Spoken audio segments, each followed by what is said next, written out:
મહત્વના સમાચારો પર નજર કરીશું। અમદાવાદમાં સામે આવ્યો કરમની કઠણાઈનો એક અજીબ કિસ્સો।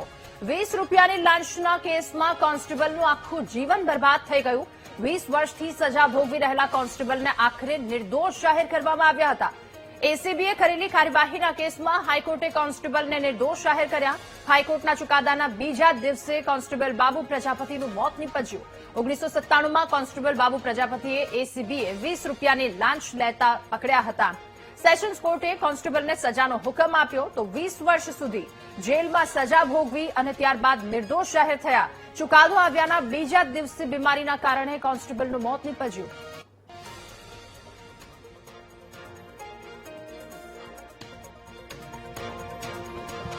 ઓગણીસો 97માં એસીબીએ એક કોન્સ્ટેબલને પકડ્યા હતા ફક્ત 20 રૂપિયાની લાંચ લેવામાં।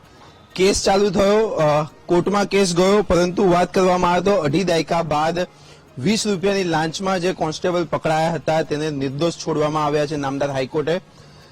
વાત કરવામાં આવે તો ગઈકાલે ચુકાદો આવ્યો અને એ જ દિવસે મોડી રાતે કોન્સ્ટેબલનું મૃત્યુ થઈ ગયું છે।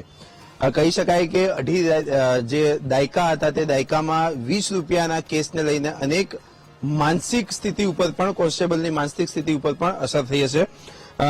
એડવોકેટ નીતિન ગાંધી છે, તેમની સાથે ખાસ વાતચીત કરીશું। નીતિનભાઈ, અઢી દાયકા બાદ કેસની કહેવાય કે નિર્ણય આવ્યો, માનસિક પરિસ્થિતિ શું હતી બાબુભાઈની? બાબુભાઈને જયારે મેં જજમેન્ટ આવ્યું ત્યારે કોર્ટે પ્રોનાઉન્સ કર્યું, મેં એમને કોલ કર્યો ત્યારે ખૂબ જ ખુશ હતા અને હસવા લાગેલા એકદમ। અને પછી મેં એમને કીધું કે તમે ક્યારે મળવા આવો છો? તો મને કહે સાહેબ આવતીકાલે તમે મળવા આવું। ગઈકાલે મારા ઓફિસમાં આવેલા સાંજના 4-4:30 વાગે, ખૂબ ખુશ હતા, ભત્રીજો જોડે હતો। અને પછી મેં એમને પૂછ્યું કે કાકા તમે 22-23 વર્ષ થઈ ગયા, તમે બેનિફિટ્સ માટે શું કરશો? તેમણે મને એવું કીધું કે સાહેબ હવે શું બેનિફિટ લેવાના, હવે ભગવાન લઈ લે તો સારું। અને આજે જયારે મેં એમને પેપર્સ માટે ફોન કર્યો તો મને એમના ભત્રીજાથી જાણવા મળ્યું કે કાકા તો એક્સપાયર થઈ ગયા છે। એટલે એ વસ્તુ મારા માટે બહુ શોકિંગ હતી કે એક વ્યક્તિ 22-23 વર્ષ સુધી રાહ જોતો હતો એના નિર્દોષ છૂટવાની અને કુદરતી મોત થઈ ગઈ છે। આખા કેસની વાત કરવામાં આવે તો 20 રૂપિયાથી આખો કેસ ચાલુ હતો, શું હતો આખો મામલો, શું હતો?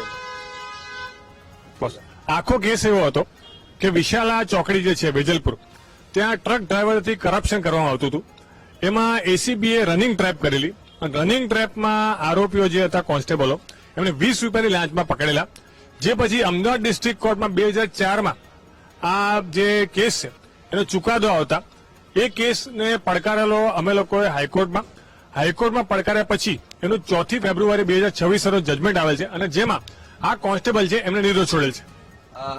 માનસિક પરિસ્થિતિની વાત કરવામાં આવે કોન્સ્ટેબલની, એવી કઈ વાતચીત થઈ હતી તમારે કે કઈ રીતે તેઓ આ સમયમાંથી પસાર થયા હતા, એમને રિટાયરમેન્ટના બેનિફિટ મળ્યા હતા કે નહીં? માનસિક પરિસ્થિતિની વાત કરીએ તો આ જે વ્યક્તિએ જયારે મને કેસ આપ્યો ત્યારે મને એવું કીધેલું કે સાહેબ મને બસ નિર્દોષ સાબિત કરો, મારા ઉપર આ કલંક લાગી ગયું છે। અને દર વર્ષે 2 થી 3 વાર મને કોલ કરે ફોલોઅપ માટે કેસના। અને આખરે જયારે એમને જજમેન્ટ આવી ગયું તો ફોન ઉપર એક જોરથી હસી પડેલા મારા જોડેના। અને કાલે એક શોકિંગ વસ્તુ એ બની ગઈ કે જયારે એમને મેં મળ્યો તો ચહેરા પર ખૂબ જ ખુશી હતી, પણ એમને વસ્તુ એવી બી હતી કે કાકા હવે તમે કરો છો શું? તેમણે મને એવું કીધું કે સાહેબ જે દિવસથી હું ડિસમિસ થયો છું, હું 22 વર્ષથી ખાલી ખેતી જ કરું છું અને જેમ તેમ મારું ફેમિલીનું ગુજરાન ચલાવું છું।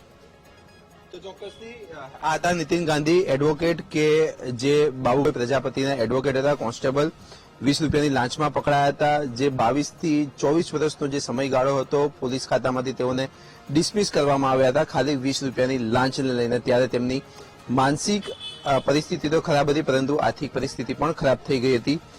ત્યારે કહી શકાય કે તેમને કુદરતી ન્યાય પણ હવે મળી ચૂક્યો છે। કેમેરામેન પ્રવીણ વાઘેલા સાથે પાર્થ જાની, વીટીવી ન્યૂઝ।